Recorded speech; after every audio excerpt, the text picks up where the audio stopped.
bacaan firman siang hari ini. Benar Tuhan, ajar kami mengerti rencanamu, rancanganmu dalam hidup kami. Ajar kami Tuhan untuk senantiasa berharap kepada Engkau saja. Karena kami Tuhan percaya Engkau yang punya otoritas atas hidup kami.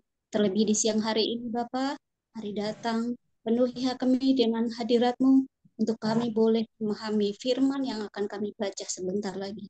Terima kasih Bapak untuk siang hari ini.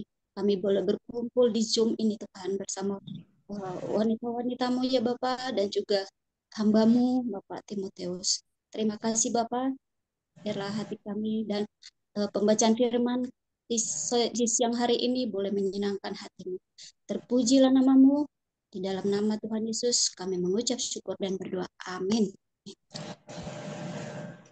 Ibu-ibu, siang ini kita baca firman dari Wahyu 3 sampai Wahyu 4. Ayatnya tidak begitu banyak, tapi penjelasan seperti kemarin Pak Tim bilang Wahyu 2 akan dijelaskan kembali. Jadi kita masing-masing 3 ayat ya ibu-ibu ya. Kak Juli bantu aku Urutan untuk ya. ya Baik, urutannya. urutannya pertama Ibu Nace, lalu Ibu Yo, kemudian Ibu Ya. Mensi, kemudian Ibu Lampita, lalu Lia, Bu Dede, ini Dede ya bukan Dedek P, lalu Bu Lili, kemudian Ayu, kemudian Dona Nyima, Ibu Ruth, Kak kemudian Jul, suaranya ya, balik lagi. Bu ah, Jol, suaraku balik lagi begini. oh iya ya, sorry Lia lagi mengalami ini ya, suaranya lagi Oke. diproses. Jadi Izin dulu. ya saya ulang ya, Bu Nace, Ibu Yo, Ya. Ibu Mensi, Ibu Lampita, Dan Ibu kita Dede, Ibu Dede, Ibu Ibu Lili, Dede. Ibu Ayu, Ibu Ruth, Dona dia nyimak, Ibu Lili udah ya, lalu Pak Tim, lalu Joli, dan terakhir adalah Dewi. Baik, Oke. silahkan ya. Nanti saya bantu mengingatkan siapa-siapa urutannya. Silakan Bu Nace, 3. Oke. 3 pasal ya, 3 ayat ya. Tiga ayat. Wahyu pasal 3 sampai 4. Kita baca yang pertama sampai ayat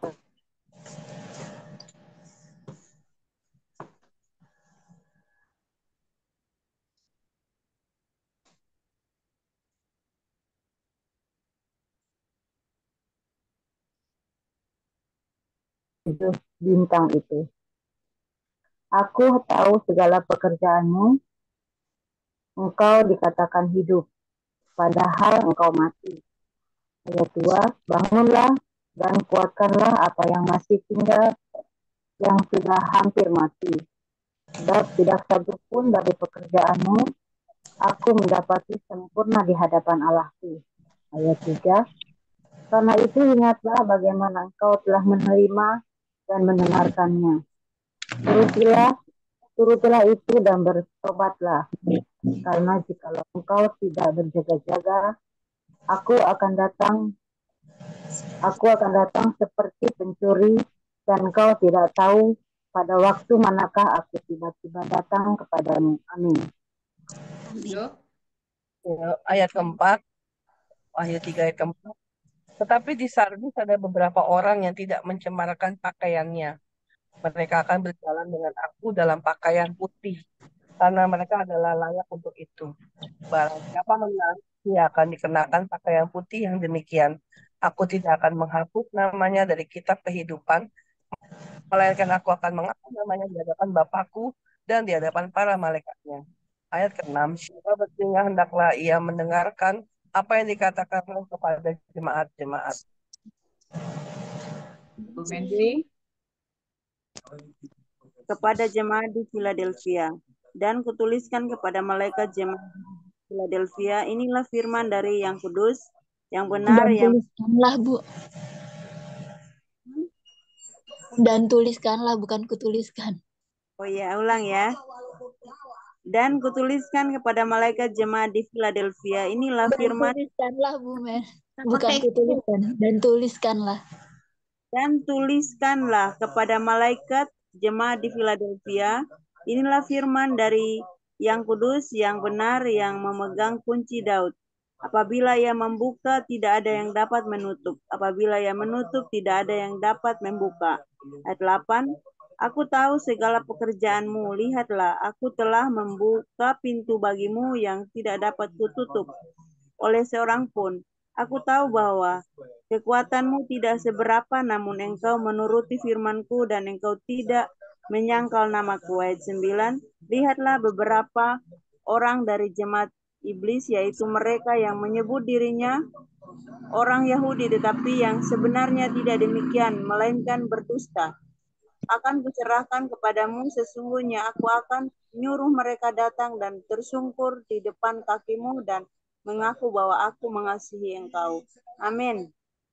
Ayat 10, Wahyu 3 ayat 10. Karena engkau menuruti firman-Ku untuk tekun menantikan aku, maka aku pun akan melindungi engkau dari hari pencobaan yang akan datang atas seluruh dunia untuk mencobai mereka yang diam di bumi. Ayat 11. Aku datang segera, peganglah apa yang ada padamu, supaya tidak seorang pun mengambil mahkotamu. 12.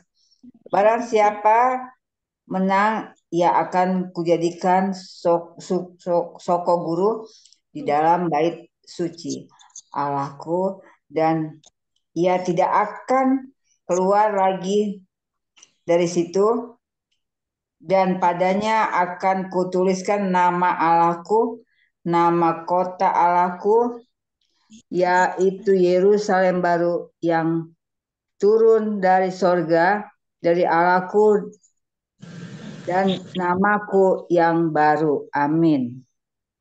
Wahyu 3 ayat 13-15. Siapa bertelinga, hendaklah ia mendengarkan apa yang dikatakan Roh kepada jemaat-jemaat. Kepada jemaat di Laodikia.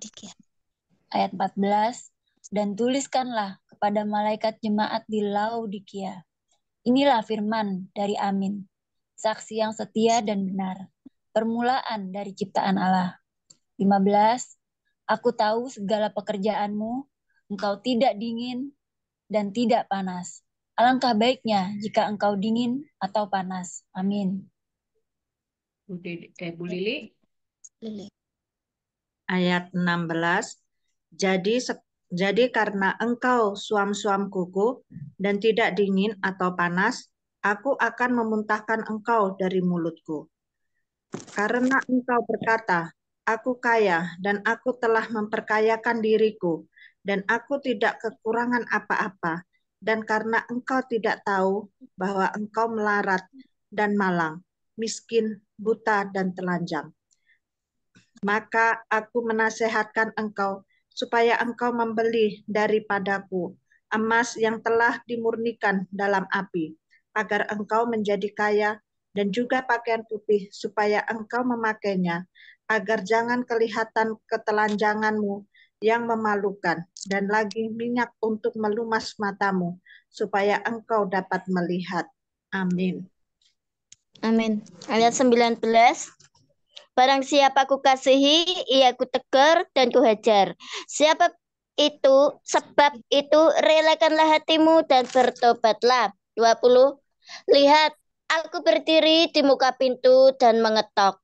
Jikalau ada orang yang mendengar suaraku dan membukakan pintu, aku akan masuk mendapatkannya. Dan aku makan bersama-sama dengan dia, dan ia bersama-sama dengan aku. 21. Barang siapa menang, ia akan kududukkan bersama-sama dengan aku di atas tahtaku, sebagaimana aku pun telah menang dan duduk bersama-sama dengan Bapakku di atas tahtanya. Amin. Ibu Ruth. Ya. Ayat 22, siapa bertelinga, hendaklah ia mendengarkan apa yang dikatakan Roh kepada jemaat-jemaat. Pasal 4, ke, ayat 1 ke 24 tua-tua dan keempat binatang. Ayat 1, kemudian daripada itu aku melihat sesungguhnya sebuah pintu terbuka di surga dan suara yang dahulu yang telah kudengar berkata kepadaku seperti bunyi sangkakala, katanya, naiklah kemari dan aku akan menunjukkan kepadamu apa yang harus terjadi sesudah ini. Ayat 2, segera aku dikuasai oleh roh dan lihatlah sebuah tahta di eh, terdiri di surga dan di tahta itu duduk seorang. Amin. Pak Tim, Itu Pak Tim. Dan dia yang duduk di takhta itu nampaknya bagaikan permata yaspis dan permata sardis, dan suatu pelangi melingkungi takhta itu gilang gemilang bagaikan jamrud rupanya.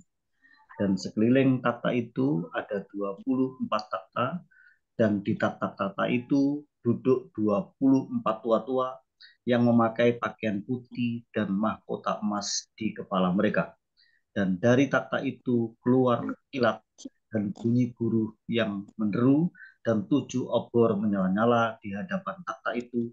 Itulah ketujuh roh Allah. Amin. Amin. Ibu Linda sambung ayat 6. Ya, baik, terima kasih. Ayat 6. Dan di hadapan takhta itu ada lautan kaca bagaikan kristal. Di tengah-tengah takhta itu dan di sekelilingnya ada 4 makhluk penuh dengan mata, di sebelah muka dan di sebelah belakang. Ayat Sebut 7. sampai 8. Baik.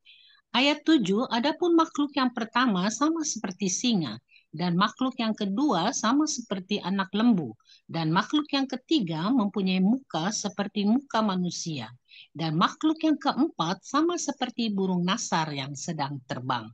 Ayat 8, dan keempat makhluk itu masing-masing bersayap 6, sekelilingnya dan di sebelah dalamnya penuh dengan mata. Dan dengan tidak berhenti-hentinya mereka berseru siang dan malam, Kudus, kudus, kuduslah Tuhan Allah yang Maha Kuasa, yang sudah ada dan yang akan datang. Amin. Dan setiap kali makhluk-makhluk itu mempersembahkan puji-pujian dan hormat dan ucapan syukur kepada Dia yang duduk di atas tahta itu dan yang hidup sampai selama-lamanya.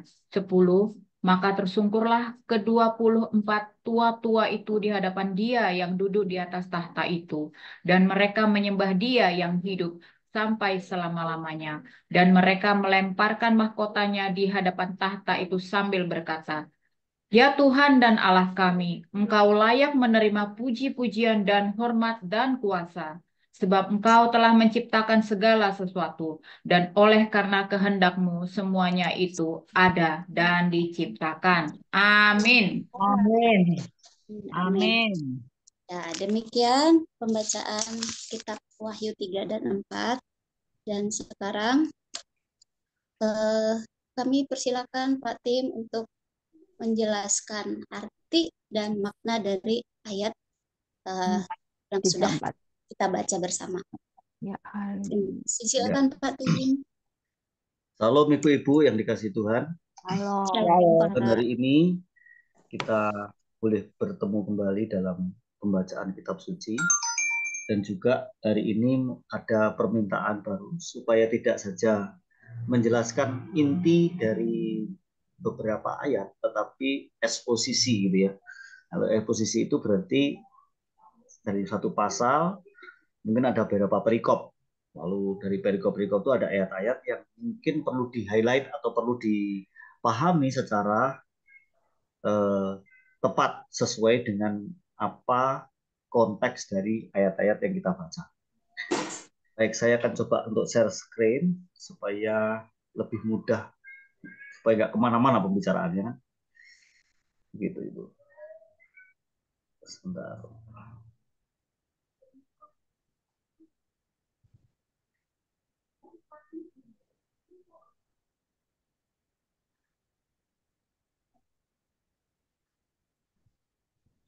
Oke, jadi Wahyu 3 sampai pasal 4 itu sebenarnya dibagi menjadi dua bagian. Yang pertama adalah peristiwa sekarang, lalu pasal 4 itu peristiwa yang akan datang. Nah, sebagian pasal 4 yang ayat-ayat awal itu masih peristiwa sekarang, tetapi nanti ayat berikutnya itu bagian yang akan datang. Jadi peristiwa-peristiwa yang akan datang. Saya sudah mencoba untuk menuliskan ini secara sederhana. Coba kita lihat pertama ya.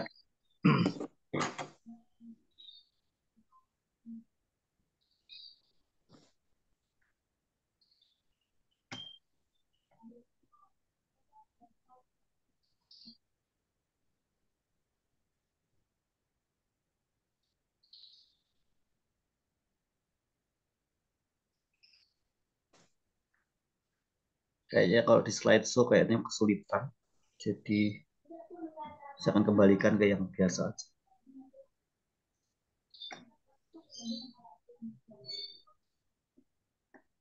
Ini kasusnya kayak kemarin pasti. Pak Tim mungkin bisa dikirim via WhatsApp aja atau email. Nanti saya langsung buka di sini sambil Pak menjelaskan.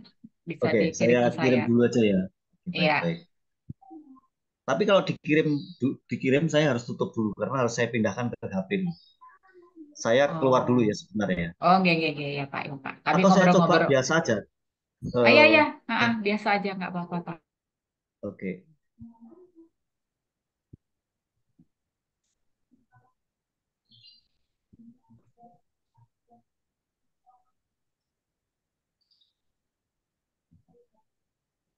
Nah,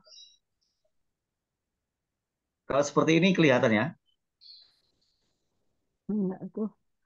Belum, Tidak, Pak. Oh, Masih belum. bagus. Belum muncul. Muter. Ya, masih mencari apa ya itu ya, sinyal. Muter-muter-muter.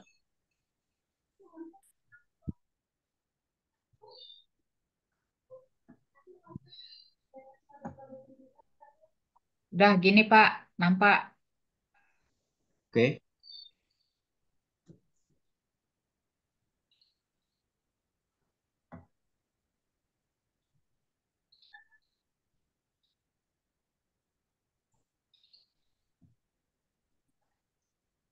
Ini nampak? Sudah kelihatan ya? Sudah, ya, Pak, sudah. Oke, baik. Nah, peristiwa sekarang. Jadi pasal 2 ini masih mencakup pasal 2 ya. Di situ pesan kepada jemaat Efesus yang kemarin kita sudah bahas. Lalu bagian berikutnya pesan kepada jemaat di Smyrna juga sudah kita bahas. Pesan kepada jemaat di Pergamus juga sudah kita bahas. Demikian juga pesan kepada jemaat di Tiatira. Lalu berikutnya ini yang belum kita bahas. Pesan kepada jemaat di Sardis. Kemudian pesan kepada jemaat di Philadelphia. Pesan kepada jemaat di Laodikia. Lalu kita akan lihat berikutnya itu per jemaat ya. Pertama jemaat Sardis ya. Masalah jemaat Sardis bukan aliran sesat, tetapi masalah kematian rohani. Ya, tadi kita bisa baca di ayat 1 yang berbunyi, dan tuliskanlah kepada malaikat jemaat di Sardis, inilah firman Dia yang memiliki ketujuh roh Allah dan ketujuh bintang itu. Aku tahu segala pekerjaanmu, engkau dikatakan hidup, padahal engkau mati. Ini berbicara tentang kematian rohani. Kemudian ayat 3, jemaat Sardis didesak untuk kembali kepada apa yang mula-mula mereka dengar dan percayai, kembali ke dasar-dasar iman. Jemaat itu juga disuruh untuk berjaga. Kalau kita melihat itu di pas ayat 3, karena itu ingatlah bagaimana engkau telah menerima dan mendengarnya. Turutilah itu dan bertobatlah. Karena jikalau engkau tidak berjaga-jaga, aku akan datang seperti pencuri dan engkau tidak tahu pada waktu manakah aku tiba-tiba datang kepadamu. Ya. Itu adalah jemaat Sardis. Lalu berikutnya peristiwa yang akan datang. Nah, ini sudah masuk ke pasal 4 ya. Peristiwa yang akan datang. Ayat 1 sampai pasal 22 ayat 5. Namun ini dicuplek di bagian awal saja, yaitu pasal 4 ayat 1 sampai ayat 11. Peristiwa yang akan datang mencakup periode kesengsaraan. Itu pasal 4 ayat 1 sampai pasal 19 ayat 21. Lalu kemudian yang bagian A, takhta di surga. Itu ayat pasal 4 ayat 1 sampai 11. Kemudian 7 kitab yang dimeteraikan dan singa yang juga adalah anak domba. Pasal 5 ayat 1 sampai 14. Jadi untuk garis besarnya kita sampai di sini. Namun saya akan menjelaskan. Pertama adalah jemaat Philadelphia. Ya, dari pasal 3 itu, tadi sudah saya singgung sedikit. Ini bagian yang detail di ayat 7 misalnya. Ada istilah kunci Daud ya supaya kita tidak salah menafsir. Ini melambangkan otoritas Kristus untuk membuka pintu kerajaannya pada masa depan. Jadi Yesus Kristus juga dinubuatkan oleh Yesaya yang akan mewarisi takhta Daud. Itu maksudnya adalah kerajaan Allah yang memang secara nyata nanti akan dipimpin atau dirajai oleh Kristus sendiri. Lalu ayat 10 ada istilah aku pun, bukan aku pun ini, aku pun akan melindungi engkau dari hari pencobaan. Berarti ini akan ada suatu masa kesusahan besar pada waktu yang akan datang, di mana orang percaya sejati atau orang percaya yang benar-benar Kristen sejati akan bertahan. Lalu ada istilah lagi di ayat 11 itu umat Kristen memiliki karunia, kemampuan, pengalaman, dan kedewasaan yang berbeda-beda satu sama lain. Jadi setiap individu itu diproses oleh Tuhan secara unik, tetapi tracknya benar ya. Ada orang yang prosesnya cepat, ada orang yang prosesnya lambat, ada yang sedang-sedang saja, begitu ya. Pengertian dari setiap individu yang memperoleh karunia itu. Kemudian jemaat Laodikia, ini yang di dalam. Ini terdapat di ayat 15. Laodikia adalah kota termakmur di antara 7 kota yang lain. Yaitu maksudnya adalah kota-kota yang disebut dalam jemaat itu. Ada di Philadelphia, ada jemaat Sardis dan segala macam. Tetapi Laodikia ini kota yang paling makmur. Terkenal karena industri perbankan, pabrik wool, dan sekolah medis yang menghasilkan salep mata. Nah, ini sudah terjadi nih, ibu-ibu sekalian. Di masa lalu itu ada pabrik wool, ada industri perbankan yang sudah mulai digarap ya. Dan Laodikia merupakan kota yang mempunyai industri-industri tersebut. Kemudian ayat 16, air yang suam-suam kuku menjadikan minuman menjadi tidak enak dan menjijikkan. Terus sebabnya Tuhan mengancam mereka, aku akan memuntahkan engkau dari mulutku. Karena jangan suam-suam kuku, sebaiknya engkau dingin atau panas gitu. Maksudnya sungguh-sungguh atau enggak sungguh-sungguh gitu. Kalau kamu suam-suam kuku itu memualkan perut, ya, maksudnya begitu. Itu hanya simbolis saja. Lalu ayat 17, umat Kristen memiliki karunia, kemampuan, pengalaman dan kedewasaan yang berbeda-beda satu sama lain, seperti yang sudah saya singgung di depan. Itu hampir sama, ayat 17 ini menegaskan kembali. Lalu ini yang terakhir di ayat 14 sampai 22 itu sekarang ayat 17. Sebagian orang percaya menganggap kelimpahan harta benda merupakan tanda berkat rohani dari Allah. Apakah ini keliru? Tidak. Nah, tentunya keliru ya.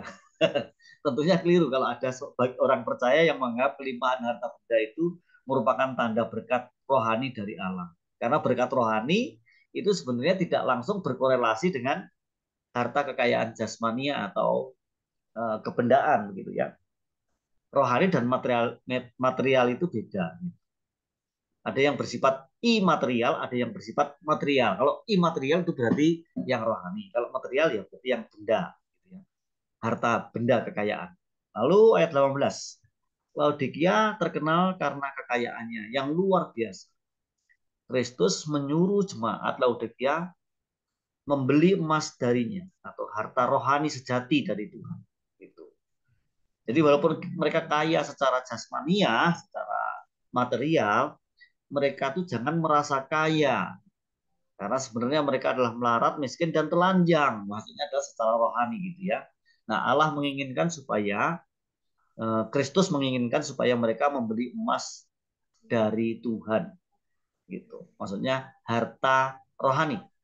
Lalu ayat 19, Allah akan menghajar jemaat yang suam-suam kuku ini, kecuali kalau mereka berbalik dari sikap acuh tak acuh, ya, atau acuh tak acuhnya terhadap Dia. Jadi jemaat itu bisa mempunyai sikap acuh tak acuh terhadap Tuhan. Jadi mereka melakukan kegiatan-kegiatan rohani, tapi sebetulnya nggak rohani. Itu yang terjadi di jemaat Laodikia. Terus sebabnya di ayat 20, aku berdiri di muka pintu dan mengetuk. Artinya Tuhan tidak dilibatkan dalam kegiatan kerohanian. Tuhan tidak dilibatkan dalam kegiatan gerejawi, begitu ya. Nah, itu bisa terjadi dalam kehidupan jemaat di masa kini juga. Jadi kita itu bisa aja bergiat tetapi tidak mempunyai pengenalan yang benar kepada Allah. Atau kita bersandar kepada pengertian sendiri. Ini bahaya-bahaya yang mungkin terjadi, tetapi maksudnya ini adalah secara korporat ya, atau secara kolektif gitu. Tetapi kalau secara individu tentunya tidak, karena walaupun kita berada di gereja yang mungkin tidak melibatkan Tuhan, kita sendiri pribadi bisa mempunyai koneksi pribadi dengan Tuhan yang tidak bergantung kepada apa yang terjadi gereja secara lokal atau secara korporat itu. Itu sementara yang bisa saya sampaikan berkaitan dengan pasal 3 dan pasal 4. Ini hanya menyinggung sedikit saja. Nanti bisa didalemin kalau ada pertanyaan-pertanyaan dari ibu sekalian berkaitan dengan pasal 3 dan pasal 4 ini, khususnya menyoroti dua jemaat, yaitu jemaat apa tadi yang pertama? Sardis ya. Jemaat Sardis dan jemaat Philadelphia dan jemaat Laodikia. Dan dengan selesai membaca sampai pasal 4, berarti pesan-pesan untuk 7 jemaat sudah selesai. Tapi refleksinya perlu kita dalami gitu ya. Saya kira begitu ibu-ibu sekalian. Silahkan kalau ada pertanyaan, kita akan dalami lebih mendalam lagi. Kebetulan saya ini lagi memegang buku Bible Study yang bisa di-share secara lisan kepada ibu-ibu sekalian yang ingin mendalami ayat demi ayat. Oke. Pak Tim, saya mau bertanya, Pak. Sebenarnya pesan ini sudah terjadi, akan terjadi atau gimana ya, Pak? Kepada jemaat itu. Jadi gini Bu, kalau ya pesan ini kan sebenarnya adalah kepada 7 jemaat secara nyata. Secara nyata di zaman Rasul Yohanes. Tetapi kalau kita mau tarik suatu pelajaran sampai masa kini, model-model jemaat yang ada di 7 jemaat ini kan terjadi di gereja-gereja sepanjang zaman. Begitu. Jadi pesan ini bisa jadi untuk gereja lokal kita. Nah, itulah sebabnya kita sebagai orang percaya bisa mengidentifikasi diri. Kira-kira kita ini kayak apa ya kondisinya? Apa mirip seperti jemaat Efesus? Atau mirip seperti jemaat Philadelphia? Begitu maksudnya. Ya, mengidentifikasi diri seperti itu. Nah, kalau memang mirip seperti jemaat Efesus, berarti mungkin ini jemaat yang tidak lagi giat untuk memberitakan Injil atau misi penginjilan dihentikan. Ya, gitu. Kalau kita mirip dengan jemaat Laodikia, ya mungkin kita merasa kaya, tidak kekurangan apa-apa secara materi, tapi sebenarnya melarat, miskin, dan telanjang, kayak gitu-gitu ya, secara rohani gitu ya. Jadi bisa diidentifikasi ya, kondisi kita sekarang. Secara individu juga bisa menjadi refleksi. Jangan-jangan kita juga bisa mirip seperti jemaat tersebut. Oleh karenanya ada ruang, ya Tuhan memberikan kesempatan dan ruang untuk kita berbalik dan bertobat. Begitu, Bu. Oke, makasih Pak. Ya. Ini apa namanya?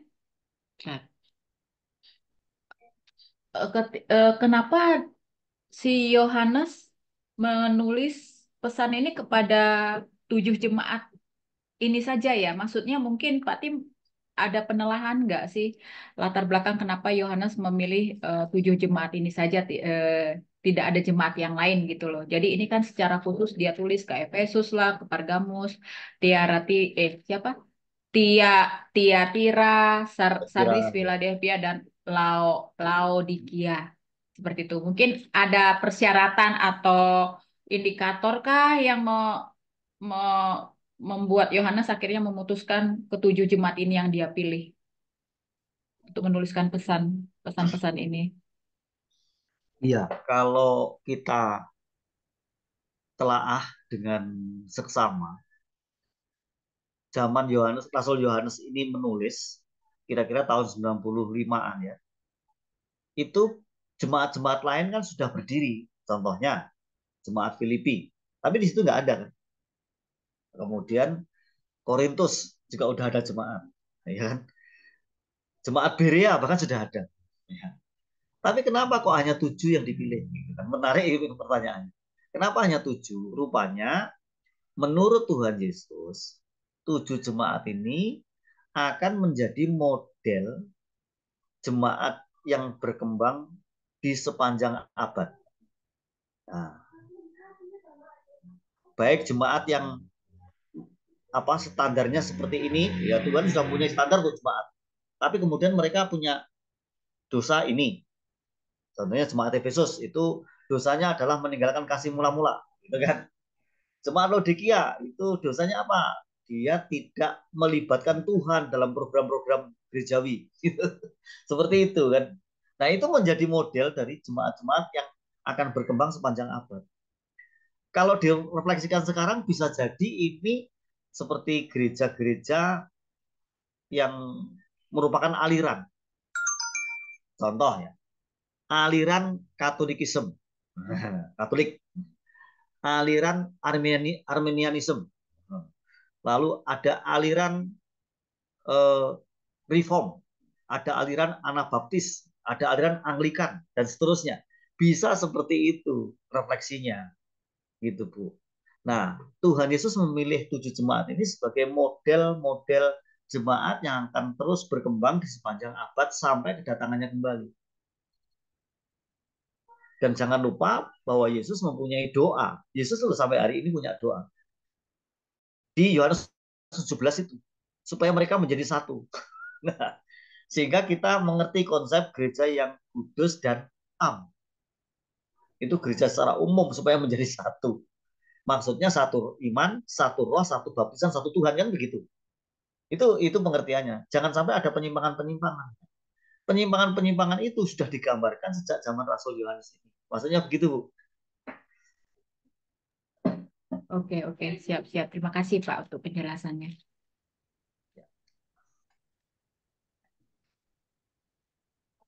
Monggo yang lain silakan.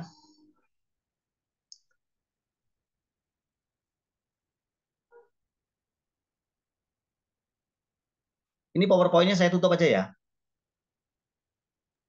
Sudah tertutup, Pak. Oh, sudah. Oke.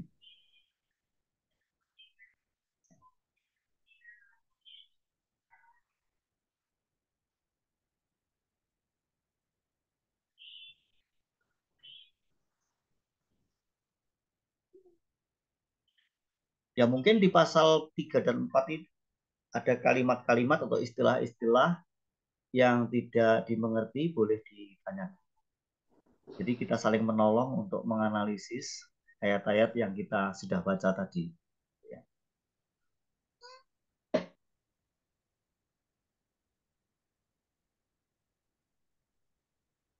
Dan ini menarik ya Pak ya, ini di Asia Kecil ya, kepada ke 7 jemaat yang di Asia Kecil, Asia kecil. Nah, bukan di daerah apa Arab, di mana? Di Ya, sekarang juga udah diduduki oleh Ah, ah. orang Arab banyak sekali. Eh, jemaat kota-kota yang disebut tadi itu. Seperti nggak, Mesir misalnya itu. nggak di Israel lah kan gitu kan, Iya, ha. atau di manalah yang di daerah-daerah Eropa sana. Ini di Asia kecil. Asia kecil. Tuh. Dikit lagi Asia nyampe kecil. Indonesia ya Pak ya. Iya. Dan model jemaat yang tertulis di sini ini bisa jadi menjadi ciri khasnya gereja-gereja di Indonesia. Bahkan ada yang menafsir begini nih Bu. Untuk zaman sekarang ini menurut banyak penafsir seperti zamannya gereja Laodikia. Jadi persekutuannya dengan Kristus itu kurang atau bahkan tidak nyata. Suam-suam kuku. Iya. Laodikia. Jadi Yesus ada di luar gedung. Ada di luar dari persekutuan jemaat. Ada ya gereja itu ya Pak ya, yang Iya, seperti Laodikia itu ya. Apa bukan saksi Yehova tapi kan? bukan. Maksudnya gini, gereja Laodikia itu ciri khasnya kan mereka tuh merasa kaya, tidak Oh, kekurangan apa-apa, kan gitu kan? Gitu. oh, iya Merasa iya iya. cukup gitu loh. Dan penuh dengan syukur gitu. Oh iya, oh Alhamdulillah. iya iya, iya Tetapi iya. sebenarnya mereka itu miskin, marah, dan telanjang secara rohani, sehingga kegiatan-kegiatan gereja itu mengarah kepada hal-hal yang duniawi, contohnya Iya, penampilan, entertainment, kayak gitu-gitu ya. iya, iya. Seperti Eh, ke gereja yang apa penganut apa kemakmuran gitu ya Pak ya? betul sekali. Kan penganut kemakmuran itu kan. Ya, jor-joran dalam soal apa misalnya fasilitas sound system, YouTube, ya kan? Kemudian berbagai aksesoris yang lain, LED, dan kemewahan-kemewahan yang lain. Tapi sebenarnya menurut Tuhan mereka tuh miskin, melarat, dan telanjang. Secara rohani mereka seperti itu kondisinya. Bisa kan itu terjadi di gereja zaman sekarang yang menekankan kepada hal-hal lahiriah, penampilan, dan keterampilan. Tapi bukan koneksi atau relasi dengan Kristus. Makanya yang menjadi cirinya itu gini, kalau lagi kegiatan yang bersifat selebrasi itu rame gitu ya, penuh gedungnya gitu. Tapi nanti kalau doa pagi gitu, paling 10% nggak ada. Suruh Bible study, nanti paling-paling 5% yang datang. Padahal kegiatan yang paling penting di gereja itu adalah doa dan Bible study. Bible study Tuhan sedang berbicara kepada kita, doa kita sedang berbicara dengan Allah. Dan itu adalah persekutuan. Tetapi kedua kegiatan ini biasanya kan nggak menarik. Benar nggak? Yang datang berapa persen dari seluruh jumlah jemaat? Tapi kalau misalnya ada perayaan Natal, wah penuh, ya kan? Ada seminar apa, kemudian orangnya yang berkhotbah itu terkenal gitu kan? Seorang selebriti, wah itu semua datang, gitu ya kan? Ada pesta ulang tahun, nah, itu biasanya penuh itu, ulang tahun gereja misalnya. Tapi giliran kegiatan doa sama Bible study ataupun dalam Alkitab yang datang 5-10%, bahkan tidak ada. Pengalaman saya di Malang nggak ada, Ibu. 5%. Jadi masih menonjolkan kedagingan ya Pak ya. Betul sekali. Pak Tim, salam. Halo. Saya mau bertanya, Pak. Ya, silakan. Maaf, ini pertanyaan apa melenceng pribadi juga, tapi untuk pembelajaran. Saya kan baru, kadang saya juga dipojokkan dengan hal-hal yang agami gitu. Kalau di kitab Wahyu ini kan penafsirannya kan banyak banget gitu ya, Pak. Apa penafsiran Wahyu kitab ini kan banyak banget antara apa ya? Saya itu kadang gini. Saya dapat sentilan di apa yang gereja Laodikia Pas ayat 14 sampai 22 itu saya dapat sentilan itu banyak banget.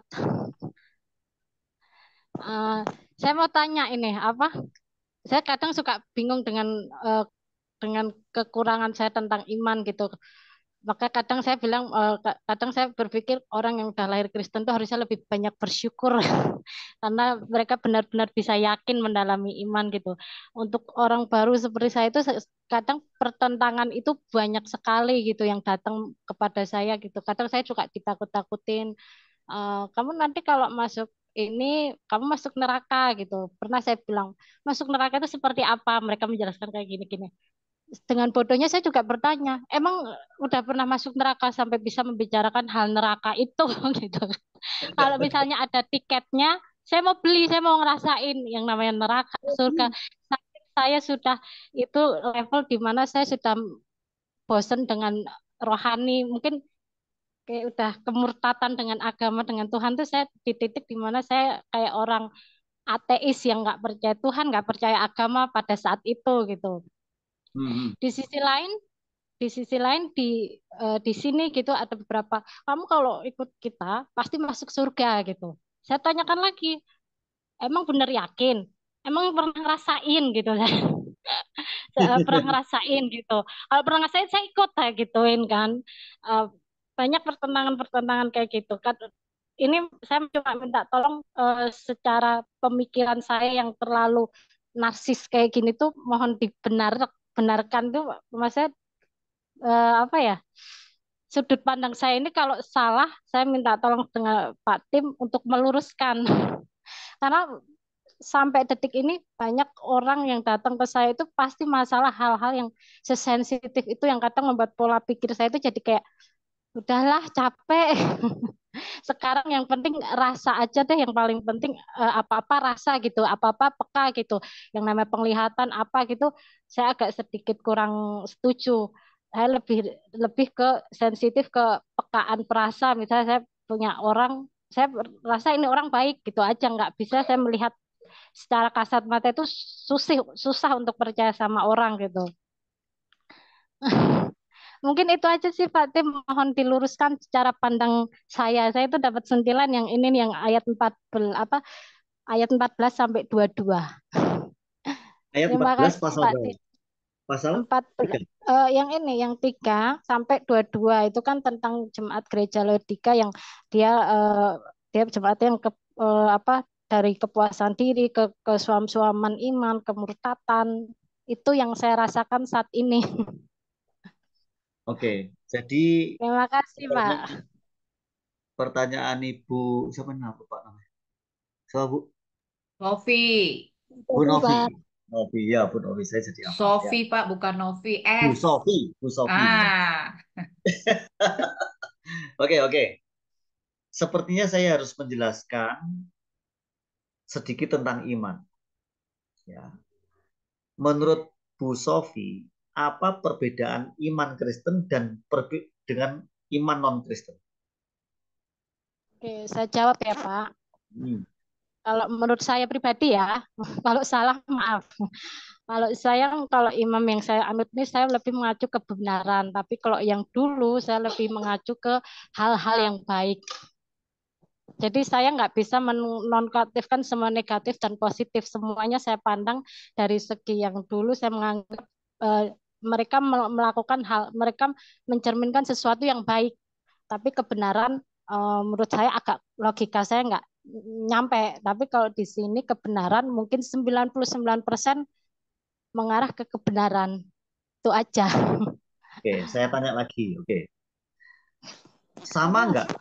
Apakah sama iman dan keyakinan? Iman dan keyakinan. Iman. Keyakinan. Sama sih, Pak. Iman dan keyakinan sama. Oke, kalau sama, bisa nggak saya yakin untuk sesuatu yang saya tidak punya dasar? Contohnya, saya yakin bahwa besok saya akan menerima rezeki. Yakin boleh dong? Boleh, yakin boleh. Ya. Saya yakin bahwa Allah yang saya sembah itu adalah Allah yang benar. Padahal kita nggak tahu nih. Artinya hanya berdasarkan kata-kata orang gitu. Kamu ikut aku aja karena inilah yang benar menurut kata orang. Bisa nggak begitu? Bisa kan? Tapi kalau iman Iya. bisa nggak begitu? Enggak. Jadi sebenarnya iman dan keyakinan itu berbeda. Kalau iman itu kita berdasarkan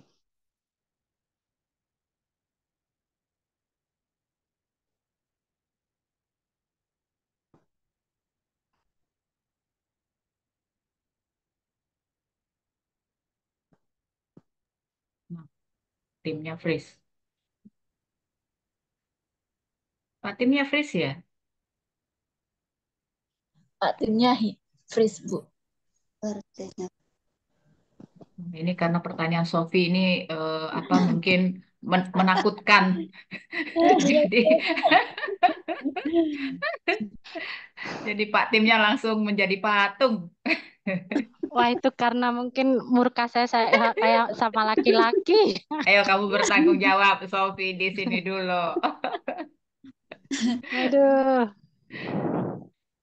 Ayo, iman sama keyakinan sama nggak? Coba, Nah, sekarang siapa mau? jadi Ayo kamu, Sofi, jelasin ke kita dong aku sekarang. nggak ngerti, Bu. Saya lagi di fase pusing ini karena Pusing kepala bulan Barbie. Ramadan. Oh iya, ya betul. Aduh. Ikut puasa atau Sofi? Ikut. Wih, mantap.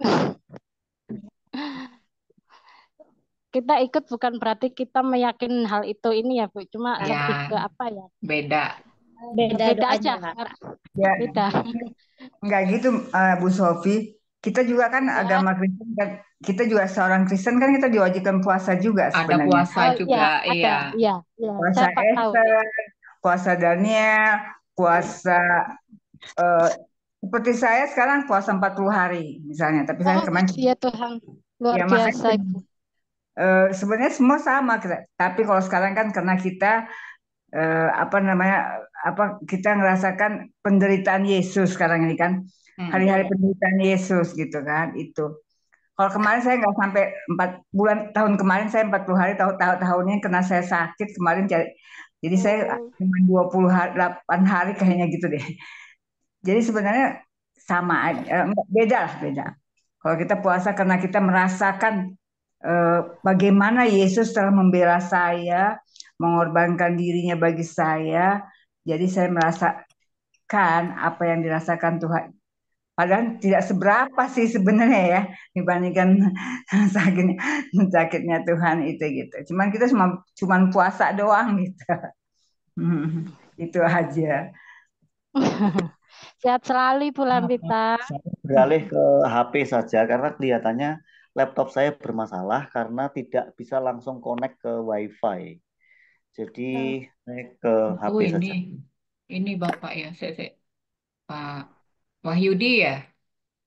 Betul. Itu Oke. apa itu identitas apa? Oke, baik. Gimana suara saya kedengaran? Kedengaran, Pak. Baik, saya lanjutkan ya. Ini mengenai iman ini kelihatannya Bu Sofi mesti pernah ikut Bible study selain di forum ini? Oh, gimana? Belum ya?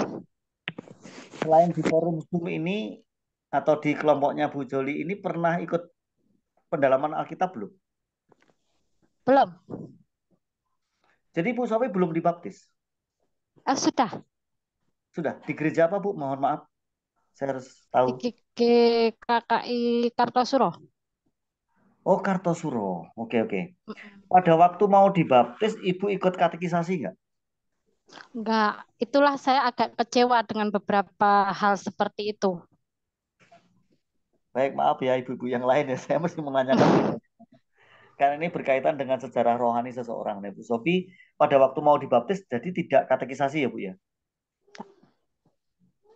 Saya agak sedikit kedagingan. Saya waktu itu agak kecewa banget dengan hal itu.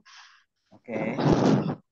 Ya udah nggak apa-apa. Yang penting Ibu sudah mengalami kelahiran baru walaupun belum katekisasi. Nah, bersyukur mempunyai kesempatan ikut kelompok baca Alkitab ini sehingga kita bisa mulai belajar dengan benar ya, dengan baik gitu. Jadi ini anggaplah ini satu kasus di mana ibu itu sudah dibaptis tapi belajarnya kemudian gitu ya. Nah, sekarang waktunya belajar nih Bu ya. Apa yang Ibu ketahui tentang keselamatan sebelum dibaptis? Terus semakin banyak pertanyaan, saya grogi Pak sebenarnya. Enggak. Yang Ibu ketahui tentang Asal keselamatan. Bapak tahu, maaf saya sebenarnya saya sulit komunikasi sama apa sosok laki-laki. Oke. Ya, oke. Baik, saya akan jelaskan aja sebentar ya mengenai keselamatan. Jadi keselamatan itu di dalam Kristus itu sangat berbeda dengan sistem keyakinan agama-agama di dunia ini. Sangat berbeda. Satu-satunya agama ya yang berinti iman itu ya cuman Kristen. Kenapa saya mengatakan itu? Karena kata iman itu yang paling tegas itu ada di Perjanjian Baru. Nah, sedangkan Yahudi, agama Yahudi itu mereka juga mengenal kata iman, tetapi penegasan yang ada dalam Perjanjian Baru belum mereka terima. Itu persoalannya. Sehingga iman Yudaisme atau agama Yahudi itu masih sangat bersifat agamawi. Contohnya, ya mereka percaya bisa diselamatkan kalau mereka melakukan hukum Taurat dengan sempurna, ya gitu kan? Nah, sedangkan saudara-saudara kita, teman-teman Muslim itu, iman itu berarti kepada Allah mereka dan mereka menyebutnya dengan istilah Allah Subhanahu wa Ta'ala, ya kan? Benar ya? Dan itu dasarnya apa? Dasarnya adalah kitab suci mereka. Nah, mereka percaya bisa selamat, bisa masuk surga apabila menjauhi larangan Tuhan dan mentaati atau menjauhi larangannya dan mentaati perintahnya. Ya, jadi kan amal perbuatan itu yang menjadi dasar untuk orang bisa masuk surga atau tidak, betul ya? Nah, sekarang bagaimana dengan iman Kristen? Ternyata tidak. Mari kita baca Bu Sophie baca ya. Efesus 2. Ini Bu nggak apa-apa ya Bu Joli ya. Kita mereview. Ya, boleh silakan Pak. Nggak apa-apa ya. Oke. Efesus 2. Ibu baca Efesus 2 ayat 1 dulu. Ya Tuhanku.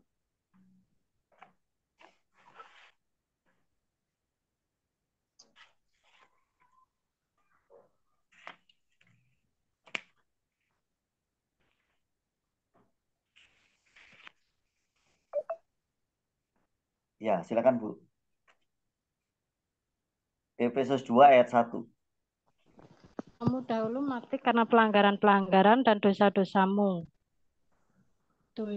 Itu bukan, Pak? Betul.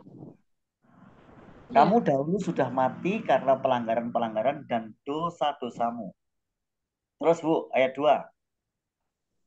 Kamu hidup di dalamnya karena kamu mengikuti jalan dunia ini, karena kamu taati penguasa kerajaan angkasa, yaitu roh yang sekarang sedang bekerja di antara Anda orang durhaka. Terus, satu ayat lagi. Ayat 3.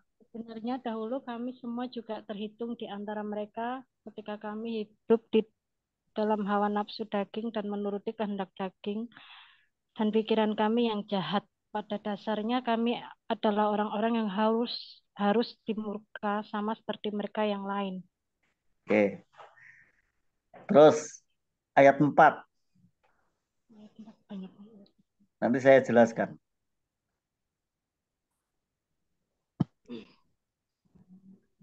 Ayat 4. Bu Titi minta tolong di-scroll. Scroll Ya. lagi. Dedek turun ke bawah. Tapi apa ya? Ya, yang punya Bu Dedek. Baca aja langsung Sophie. Dia nggak scroll nyampe 3 aja.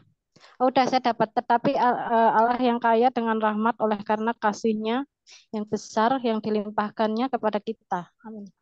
Amin. Oke, baik. Sekarang saya tanya, Bu. Dosa itu pada waktu manusia jatuh dalam dosa, apakah kita masih bisa untuk beriman?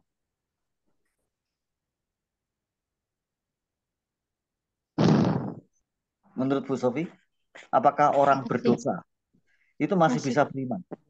Masih. Nah, tapi kalau menurut Alkitab nggak bisa. Enggak. Perhatikan ayat 1 tadi. Dulu kamu sudah mati karena pelanggaran-pelanggaran dan dosa-dosamu. Itu maksudnya adalah mati rohani. Ya. Orang yang mati itu bisa nggak percaya? Enggak. Mati. Nggak bisa kan? Nah, enggak. Makanya Bu, orang yang mati rohani itu layak untuk dimurkai oleh Allah. Oke. Masuk neraka, maksudnya begitu. Itu mati rohani. Jadi ketika manusia jatuh dalam dosa, maka manusia itu masuk ke dimensi lain yang namanya mati kekal atau masuk ke dimensi lain yang namanya hidup dalam kegelapan. Jadi ada dalam ruang gelap gitu loh Bu, maksudnya. Yang namanya orang dalam kegelapan dan posisinya adalah mati rohani, maka orang itu tidak bisa beriman. Jadi semua sistem kepercayaan di dunia itu agama apapun, sebenarnya imannya itu iman yang bersifat antroposentris atau berpusat pada manusia. Manusia hanya merasa beriman. Ya seperti pertanyaan Bu Sofi tadi, apa kamu sudah tahu surga? Apa kamu sudah tahu neraka kok bisa memastikan surga dan neraka? Nah, orang-orang yang berdosa itu sebenarnya cuma mempunyai imajinasi tentang surga dan neraka. Tapi sebenarnya nggak tahu, belum mati kok. Ya kan? Dan posisi mati rohani itu berarti kita yang masih hidup secara jasmani ini sebenarnya mati rohani. Artinya tidak mempunyai kemampuan untuk bisa beriman, percaya kepada Tuhan, nggak bisa. Itulah sebabnya ayat 5 sekarang baca. Ayat 5 coba.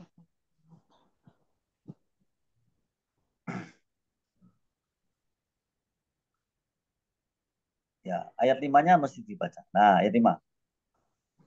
Yang ayat Setelah 4 menghidupkan kita bersama-sama dengan Kristus, sekalipun kita telah mati oleh kesalahan-kesalahan kita, oleh kasih karunia kamu diselamatkan. Oke.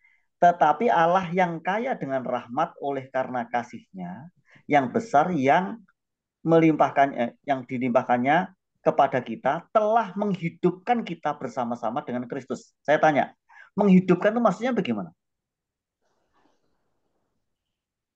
Menurut Bu Sofi, dulu pernah diajarin gini nggak? Ditanya gini nggak? Menghidupkan itu berarti yang mati dijadikan hidup kan? Benar tidak? Nah, mati itu mati rohani, bukan mati jasmani loh ya. Ingat ya, mati rohani itu hanya terpisah dari Allah, terpisah dari sumber hidup. Nah, itu mati rohani namanya. Nah, supaya kita bisa beriman, bisa percaya kepada Tuhan, maka Tuhan menghidupkan kita lebih dulu. Makanya istilah dalam Alkitab itu ciptaan baru, dihidupkan dulu, dilahirbarukan dulu, dicipta ulang ya, supaya rohnya itu hidup. Dulu rohnya mati, rohaninya mati. Makanya di ayat 5 telah menghidupkan kita bersama-sama dengan Kristus sekalipun kita telah mati oleh kesalahan-kesalahan kita. Karena kasih karunia kamu diselamatkan. Jadi Bu, iman itu di dalam iman Kristen menurut Alkitab itu dikaruniakan atau diberikan. Bukan hasil manusia yang berdosa ini, tetapi dikaruniakan kepada kita. Paham ya? Jadi sampai Sofi bisa mengatakan saya percaya kepada Yesus sebagai Tuhan dan Juru Selamat, menerima Dia sebagai Tuhan dan Juru Selamat, Dia yang telah mati dan bangkit bagiku, itu karena roh Tuhan sudah menghidupkan rohnya Bu Sofi. Paham ya? Paham, sampai sini paham. Oke.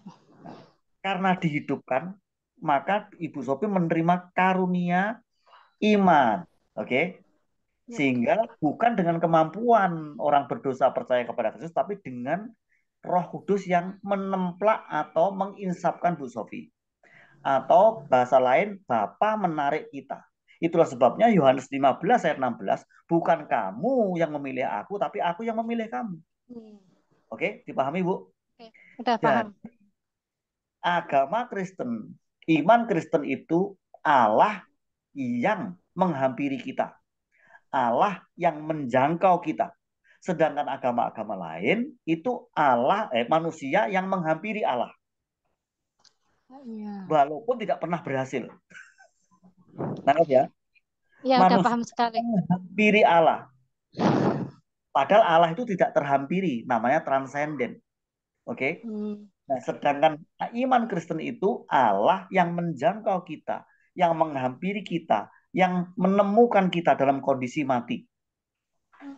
Nah, Ibu untuk ini coba dibaca Roma 5 ayat 8 dulu. Ini terpaksa harus menjelaskan ini ya. Pak, Oke. jangan lama-lama, Pak. Ya. Roma 5 ayat 8. Satu ayat aja ini, penting. Ini harus dibaca. Roma 5 ayat 8. Mari Bu. Akan tetapi, yuk baca Bu. Oh, akan tetapi Allah menunjukkan kasih-Nya kepada kita oleh karena Kristus telah mati untuk kita ketika kita masih berdosa. Oke. Ketika kita masih berdosa, Yesus Kristus telah mati untuk kita supaya dosa-dosa kita diampuni. Tapi dia bangkit pada hari yang ketiga dari antara orang mati. Sehingga siapa yang percaya kepada dia oleh karena karunia iman tadi itu, kita diselamatkan, itu pengertiannya. Jadi sekali lagi, iman Kristen itu dikaruniakan oleh Allah. Iman Kristen itu diberikan oleh Allah, bukan hasil dari manusia berdosa. Jadi kalau sekarang Ibu ditanya, kenapa kamu jadi Kristen? Karena Allah yang memilih saya. Kenapa Bu Sofi jadi Kristen? Karena saya dikaruniakan iman untuk percaya kepada Kristus. Gitu. Ya. Sampai di sini dulu ya. Nanti Ya, lain kali. paham, Pak. Oke, baik. Ya, nanti kalau saya teruskan nanti logika saya main banyak, saya terlalu banyak pertanyaan kasihan ibu-ibu yang lain. Ya, silakan. Terima kasih Pak, saya paham sampai di sini. Terima kasih banyak. Baik. Tapi Silakan Bu sebenarnya Juli.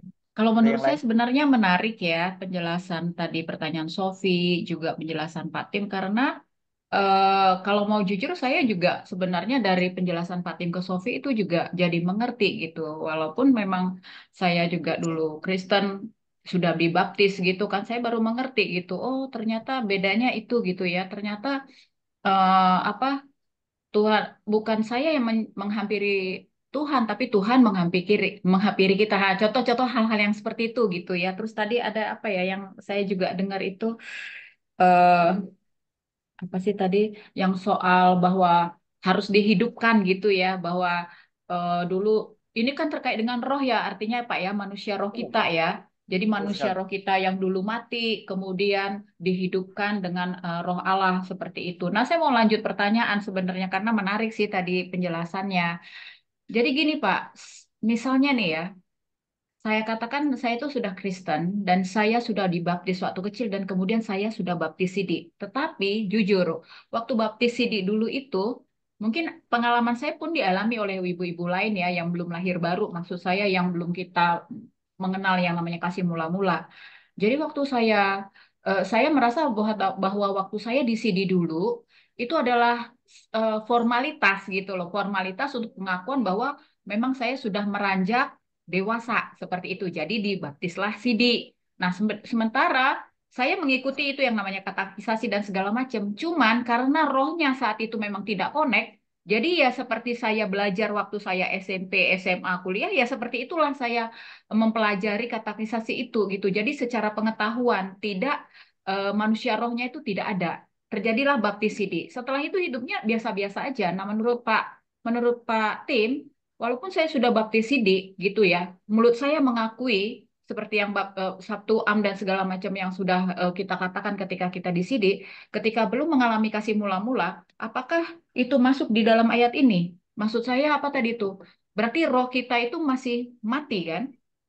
Apakah harus kita mengalami yang namanya lahir baru dulu gitu, lahir baru, baru kasih mula-mula itu. Menurut saya kasih mula-mula itu yang paling penting ya. Ketika kita sudah lahir baru lalu mengalami kasih mula-mula, disitulah kita tahu roh Tuhan itu hidup di dalam kita, dan disitulah kita bisa berdoa dan kita melibatkan Roh Kudus di dalam setiap aspek kehidupan kita. Karena waktu saya baptis Sidi dulu, saya nggak seperti itu. Nah itu Pak, itu gimana ya Pak ya? Nah, ini memang banyak dialami oleh orang Kristen yang lahir sudah Kristen gitu ya. Artinya bukan berarti itu salah, enggak. Tuhan tuh nggak mungkin salah. Kita lahir di tengah-tengah keluarga Kristen tuh nggak salah. Itu malah justru puji Tuhan gitu. Karena dari kecil kita sudah mulai mengenal yang namanya iman Kristen kan begitu. Tetapi iman itu sendiri sebenarnya di wilayah kedaulatan Tuhan. Begitu loh. Kalau kita perhatikan Alkitab khususnya di Roma 9, Allah membenci Esau dan mengasihi Yakub.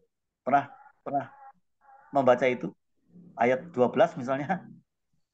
Kemudian apakah berarti Allah tidak adil? Sekali-kali tidak. Kan begitu kan? Nah, sebenarnya yang namanya kita diselamatkan atau tidak itu tergantung dari kedaulatan Allah. Tuhan memilih siapa? Memilih untuk diselamatkan atau menetapkan orang untuk binasa, itu sepenuhnya adalah kedaulatan Tuhan gitu. Maka kita percaya dengan doktrin pilihan. Nah, doktrin pilihan itu kalau orang-orang teolog ya, itu menyebutnya dengan istilah predestinasi, Bu. Nah, predestinasi itu bisa diartikan dengan kata takdir. Oke? Nah, Tuhan itu sudah menetapkan kita bahkan sebelum dunia dijadikan. Terdapat di Efesus 1 ayat 3 dan 4.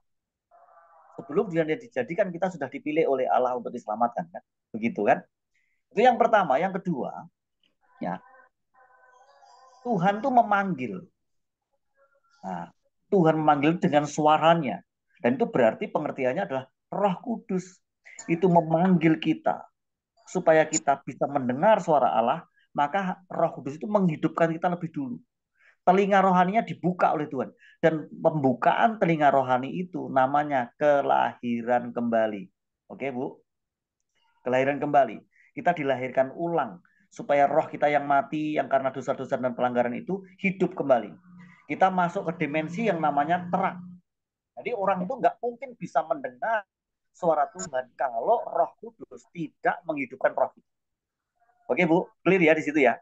Kemudian dengan demikian kita mempunyai kemampuan untuk berkata, Engkaulah juru selamatku, aku menerima Engkau menjadi Tuhan dan juru selamatku secara pribadi.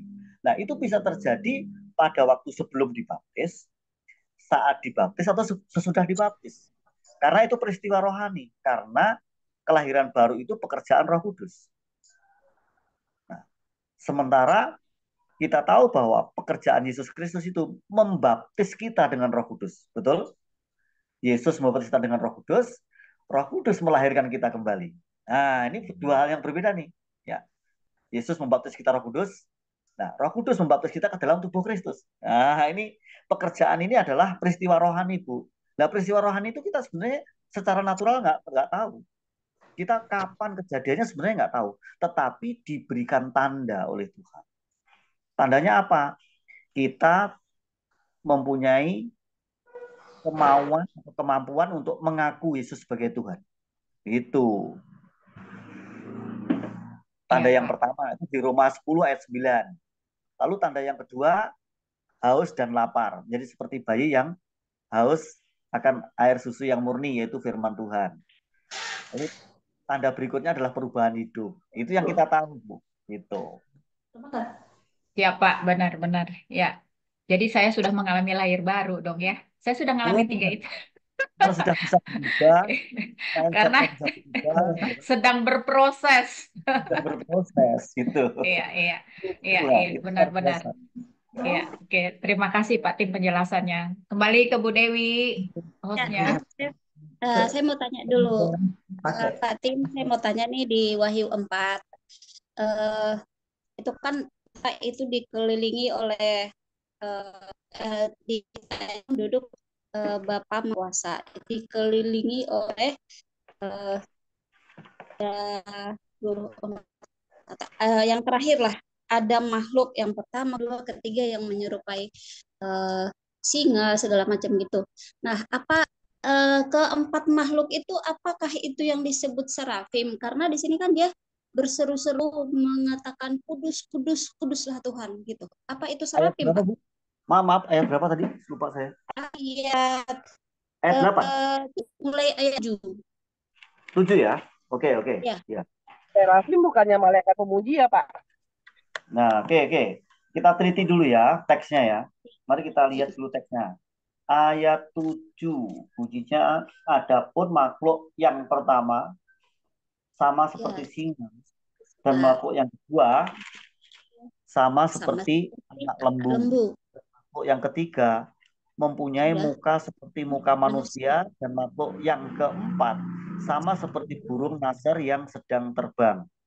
Dan keempat makhluk itu masing-masing bersayap 6 di sekelilingnya, dan di sebelah dalamnya penuh dengan mata, dan dengan tidak berhenti-hentinya mereka berseru siang dan malam, kudus, kudus, kuduslah Tuhan Allah yang Maha Kuasa, yang sudah ada dan yang akan datang.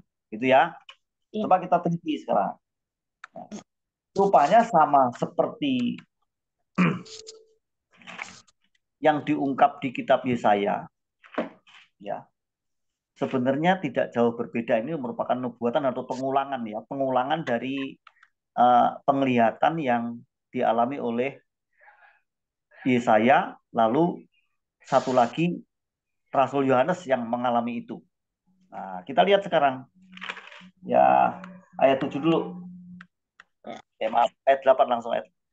Yohanes itu menggambarkan pemandangan ini dengan demikian rinci.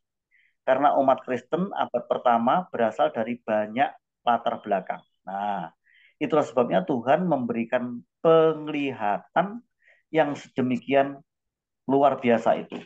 Nah, di sini coba perhatikan baik-baik. Pertama, seperti kerub. Ini maksudnya tua-tua itu ya, Bu ya. Itu kerub. Kerub itu adalah satu jenis malaikat. Ya. Tingkatannya tertinggi dan dari malaikat-malaikat yang lain.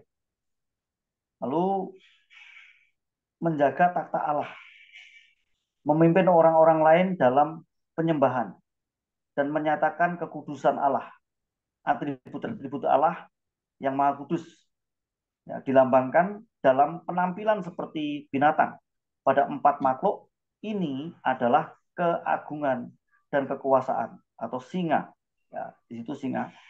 Kesetiaan, anak lembu, gitu ya. Jadi singa itu merupakan kekuasaan, lalu kesetiaan itu dilambangkan anak lembu, lalu kecerdasan manusia, ya.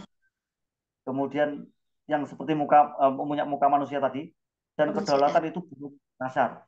Itu berbicara tentang kedaulatan. Ini bukan hal negatif. Nah, ini gambaran-gambaran yang terdapat di Wahyu 4 ayat 8 dan 9 sebetulnya. Jadi di situ cukup jelas. Makanya kita harus ngerti bahwa kitab Wahyu itu berupa simbolik-simbolik ya. Karena itu penglihatan kan. Wujud yang sebenarnya nampaknya seperti apa sebenarnya Yohanes juga nggak tahu gitu. Tapi dia diberikan penglihatan rohani. Jadi ini Yohanes di Pulau Patmos itu bukan berimajinasi tapi diberikan penglihatan, dibukakan mata rohani oleh Tuhan. Kamu lihat tuh, suasana surga itu kayak gini loh. Gitu. Situasi surga kayak gini loh. Gitu. Oke. Terima kasih penjelasannya, Pak. Terima kasih. Ya, puji Tuhan. Iya. Masih ada yang bertanya lagi?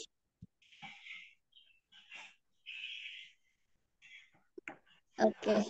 Kalau sudah tidak ada, mengenai tua-tua, Pak Tim. Oh, Tua-tua itu. Nah, tua-tua itu kan sebutan, tapi sebetulnya menunjuk pada malaikat-malaikat yang memimpin penyembahan. Oke. Berarti masuk dengan Dewi bilang ya, Di serubim surga ya, karena serubim itu kan malaikat penyembahan. betul. Jadi penyembahan itu dipimpin oleh malaikat di surga itu. Jadi ada peristiwa nanti itu ketika kita berjumpa dengan Kristus di surga itu ada 3 peristiwa penting. Pertama penyembahan, kita akan ikut peristiwa penyembahan itu, tapi juga ada pembagian mahkota. Nah, pada waktu kita mendapat mahkota itu untuk apa? Untuk memerintah bersama Kristus di kerajaan Allah yang didirikan oleh Kristus itu sendiri.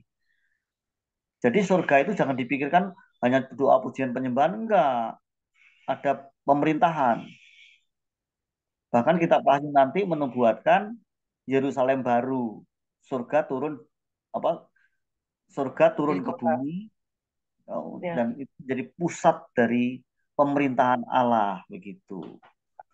Nah, lalu waktu yang Patin bilang ya tentang Patin bilang tentang orang-orang yang meninggal itu sekarang belum ada di surga kan.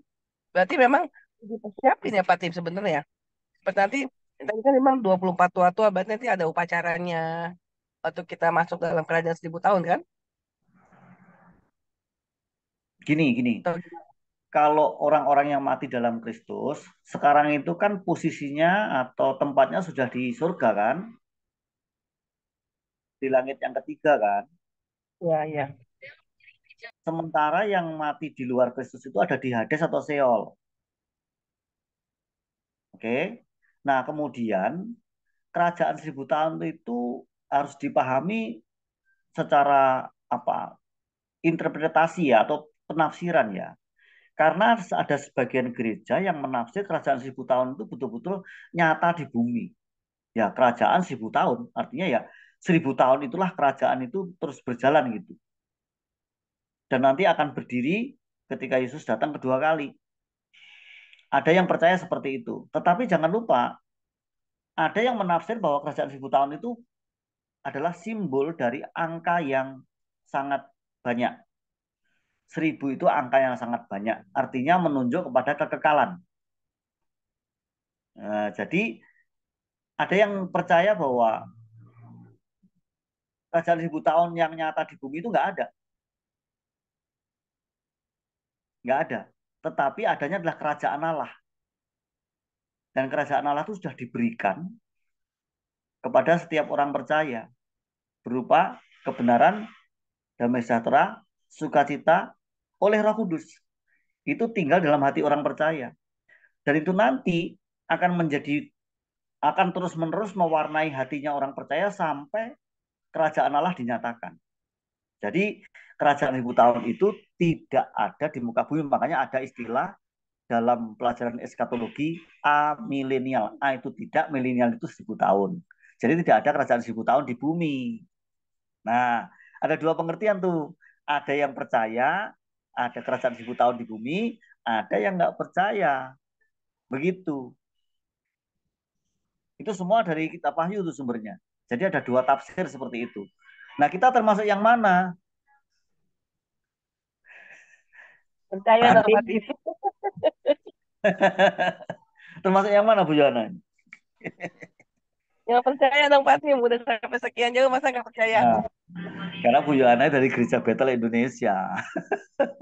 Dan Gereja Betel Indonesia itu salah satu butir pengakuan imannya itu percaya kerajaan 1000 tahun di bumi, ya kan? Kalau Bu Yana, iya. Tapi kalau Bu Yana tanya ke teman-teman kita yang ada di gereja mainstream seperti GKI, seperti GPIB, seperti GRII, itu nggak percaya. Itu Bu Joli tuh. Bu Joli bukannya GPDI ya? Oh, kalau GPDI percaya. GPIB saya, itu salah satu yang disebutkan Pak Tim itu tadi. Pak Tim, tadi Bapak bilang kalau kita mati Pak, yang percaya sama Kristus, langsung ke sorga. Jadi kalau saya hari ini dipanggil Tuhan, langsung ke sorga Pak. Betul sekali. Amin. Tubuhnya ke kuburan, wajib ke surga. Wajib ke surga ya, udah ditunggu. Maksudnya mau kok ditunggu sih, maksudnya sudah dicatat ya Pak Tim ya, siapa yang di surga ya. Ya, andai kata kita dipanggil hari ini ya, makanya dibilang hidup adalah Kristus, mati adalah keuntungan. Kenapa kita harus takut gitu ya Pak ya? Namanya sudah dicatat dalam kitab kehidupan, Bu. Amin. Asa, jadi kita harus tetap jadi pemenang ya Pak ya, sampai akhir hidup kita. Ya, Takut dan diganggu kan Pak, nyimpang ke kiri kanan lagi kan gitu. Makanya orang Kristen itu yang imannya benar ya, yang imannya sesuai dengan Alkitab, maka orang Kristen pasti akan mengalami perubahan demi perubahan. Dari kemuliaan ke kemuliaan. Dari anugerah ke anugerah yang lebih dalam dan lebih besar. Mama lagi pakai. Yang sekarang masih bingung kayak Bu Sofi itu akhirnya nanti nggak bingung gitu. Yes, Ini Sofi, saya jadi nanya. Nanya lagi nih. Coba tanya. Bagus. Logikanya main lagi nih. Silakan. Berarti kita itu kalau menurut keyakinan kita berarti nggak ada neraka gitu Pak. Berarti yang jahat-jahat gitu gimana itu ceritanya? Loh, neraka ada dong. Ada. Ada. Terus yang imannya Kristen tapi dia berbuat jahat, dia gimana itu? Tetap masuk. Kalau Kristen berbuat jahat, mungkin Kristennya Kristen palsu kali. Oke. Berarti dia masuk neraka. Neraka. Ya, Kristen agama atau aja itu. Oke. Ya, diterima dulu teleponnya itu. Pak Tim, saya pikir malah gini, justru sebenarnya yang masuk Kristen itu apakah dia yang memang sudah mengalami lahir baru yang benar-benar Kristen yang sudah dipenuhi oleh Roh Tuhan. Karena dia sudah tahu apa yang harus dia lakukan kan segitu. Artinya ketika orang Kristen yang sudah mengalami lahir baru, sudah ada Roh Kudus di dalamnya, dia melibatkan Roh Kudus dalam setiap kehidupannya, saya pikir seperti itulah yang masuk surga. Kalau misalnya saya bandingkan bilanglah Kristen yang belum, ya dia Kristen, dia sudah dibaptis, tapi dia sendiri rohnya mati. Nah, apakah dia masuk surga? Saya pikir, saya nggak tahu juga sih yang menentukan seperti kata Pak Tim kan, bahwa surga neraka itu kan kedaulatan Tuhan 100%. Cuman kalau saya menganalisanya itu jadi seperti itu gitu loh. Bisa jadi saya salah. Iya, Tuhan Yesus itu memberikan gambaran begini, khusus untuk Kristen ya. Dalam gereja jemaat itu ada lalang dan gandum. Ingat ya, itu kita maju nanti kita akan baca sampai sana nanti. Maaf, itu Injil Yohanes, Injil Matius, sorry. Ada lalang dan gandum. Lalu juga ada kambing dan domba, betul ya? Ya. Kemudian ada 5 gadis bijaksana dan 5 gadis bodoh. Itu yang dimaksudkan siapa itu? Jadi tidak semua orang Kristen itu merupakan gadis bijaksana. Ada gadis bodoh, artinya mereka tidak mengalami kelahiran baru. Tidak semua orang Kristen itu adalah gandum, tapi ada yang ilalang. Jadi nggak ada buahnya. Ya, setelah berbulir baru tahu itu gandum atau ilalang kan gitu. Ada yang kambing, ada yang domba. Yang masuk surga yang domba dong, yang kambing yang enggak ada. Jadi gitu faktanya. Faktanya seperti itu.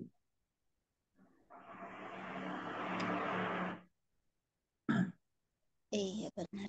Iya Pak, terima kasih. Benar-benar. Pak Ya, Tim, jadi tadi dengan 5 gadis bijaksana dan bodoh, minyaknya itu berupa apa Pak Tim sebenarnya? Itu kan simbol. Sekali lagi itu Ya, simbol. itu apa melambangkan apa buat kita untuk lebih berhati-hati apa? Jadi kita semua tahu di sini. Minyak itu sebetulnya menunjuk atau simbol dari Roh Kudus. Oke. Lalu lenteranya atau obornya yang api yang menyala itu adalah firman Allah. Nah, makanya di dalam kehidupan orang percaya firman Allah dan Roh Kudus itu bekerja bersama-sama untuk membuat kita semakin bertumbuh dalam firman dan Roh Kudus bekerja bersama-sama dalam diri orang percaya. Makanya kalau ada orang Kristen tidak tertarik belajar Alkitab, ada orang Kristen tidak tertarik untuk menghidupi rohnya itu dengan persekutuan dengan Tuhan, maka Kristennya bisa diragukan. Bisa jadi dia hanya KTP saja. Makanya saya mengapresiasi ibu yang menjadi kelompok pembelajar Alkitab ini. Ini luar biasa.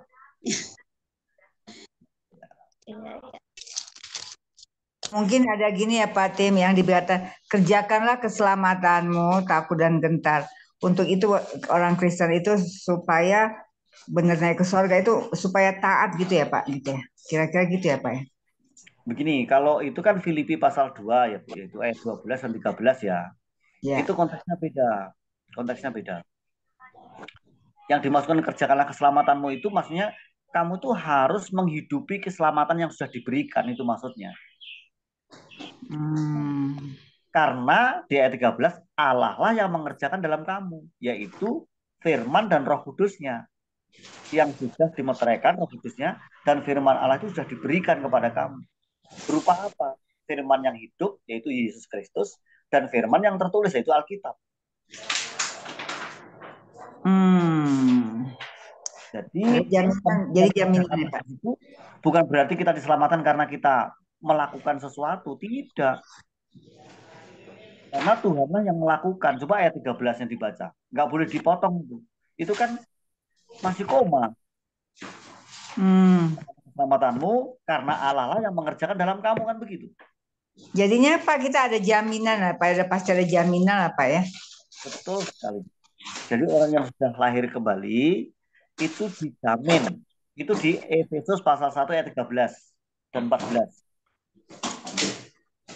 Karena siapa percaya dia dimeteraikan oleh Roh Kudus. Dan Roh Kudus itu menjadi jaminan bagian kita sampai kita memperoleh seluruhnya. Seluruhnya itu apa? Ya keselamatan secara final. Ya keselamatan secara sempurna. Gitu. Amin, amin. Kita masuk surga nanti. Gitu. Oke, makasih Pak. Sama Bu. Berkati.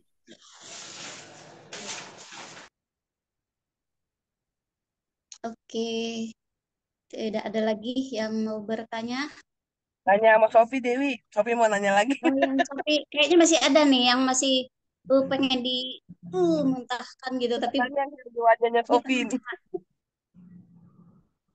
Tapi yang jelas sih begini ya, banyak orang Kristen juga yang karena sudah berKTP Kristen, dari lahir sudah Kristen, bang gitu, karena di kitab kita itu kan dikatakan bahwa kita sudah diselamatkan dengan kita mengaku Yesus sebagai Tuhan dan Juru Selamat, tapi tidak melakukan apa yang dikatakan Tuhan. Jadi kadang-kadang miris juga sih kerja bang Kristen tetapi tidak melakukan apa yang mau.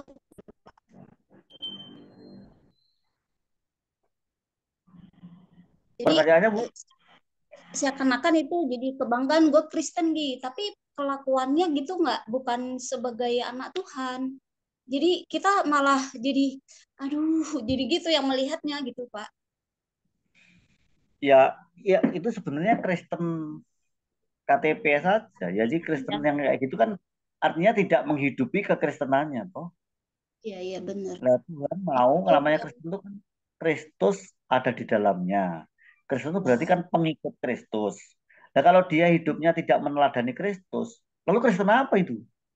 Ya benar. Nah itu dia. Jadi kadang-kadang kita, kok jadi kayak suatu bangga sih kita jadi Kristen, tapi tidak melakukannya itu jadi, kita yang mendengarnya jadi apa ya namanya ya, kesian sih lu gitu. kalau orang itu banyak sekali. Bagus Bu. Waktu saya di Jakarta itu tahun 97 menjelang peristiwa 14 Mei. Saya dulu kantor saya itu namanya kantor LPMI di Jalan Penataran. Nah, saya ini pulang dari Penataran itu, dari Jalan Penataran itu menuju ke Jatinegara. Karena saya tinggal di eh, Kementerian itu loh, Lingkungan Hidup tuh. Kementerian apa namanya? Otorita Batam tuh, ke sana. Ya. Nah, lalu saya melewati Kampung Melayu. Nah, di Kampung Melayu itu saya turun dari angkot, tiba-tiba saya digiring oleh 2 orang, dibawa ke tempat yang sepi. Karena saya membawa tas ya. Tasnya itu isinya sebenarnya buku, nggak ada duitnya. Nah, mereka pikir itu tas berisi duit gitu ya. Saya mau dirampok. Nah, pada waktu dirampok itu, saya bilang ini bukan uang, saya bilang. Dan saya ini seorang pendeta. Saya bilang gitu. Karena saya seorang pendeta dan nanti jam 6 sore, itu kira-kira kejadiannya jam 2. Jam 6 sore saya harus sampai ke Bogor. Tolong lepaskan saya. Nah, modusnya dia gini awalnya ini. Pokoknya saya kemarin itu melihat orang menganiaya adik saya. Dan orangnya persis Bapak. Dia bilang gitu.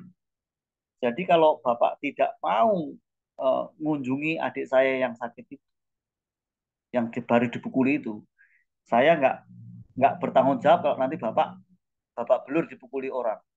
Dia bilang gitu. Ternyata itu adalah modus perampokan. Lalu ketika saya menyebut bahwa saya seorang pendeta, dia langsung mengaku, Pak, saya juga anggota jemaat GBDI. Nangkep ya? Nangkep. Ini jemaat orang Kristen tapi pekerjaannya merampok. Nah, lalu saya tanya, kira-kira orang Kristen kayak gini ini lahir baru apa enggak? Ya Enggak lah, enggak. Pak. Itulah sebabnya, karena saya punya pengalaman itu. Tidak semua orang yang punya KTP Kristen atau menyebut diri Kristen itu benar-benar Kristen. Belum tentu. Berarti ada 2 macam. Kristen sejati sama Kristen palsu kan gitu. Gitu. Di penjara Peledang banyak yang namanya Matius, Markus, Lukas, Yohanes, Pak. Makanya, waktu saya pelayanan di penjara juga di Bogor itu, kan saya rutin dulu ke penjara. Banyak yang namanya Matius, Paulus, Yohanes. Kristen hari Minggu, Pak. Senin sampai Jumat, Kristo. Yang Senin menarik, sampai ketika mereka di penjara, mereka juga punya ritual mingguan. Iya kan? Nah, puji Tuhan kalau mereka kemudian Mereka ibadah, Pak. dikunjungi oleh penginjil, lalu mereka diinjili satu-satu, lalu lahir baru. Gitu. Tapi kalau mereka hanya tetap beragama saja, gimana? Ya nggak selamat lah. Gitu. Mereka harus mengalami kelahiran baru diselamatkan.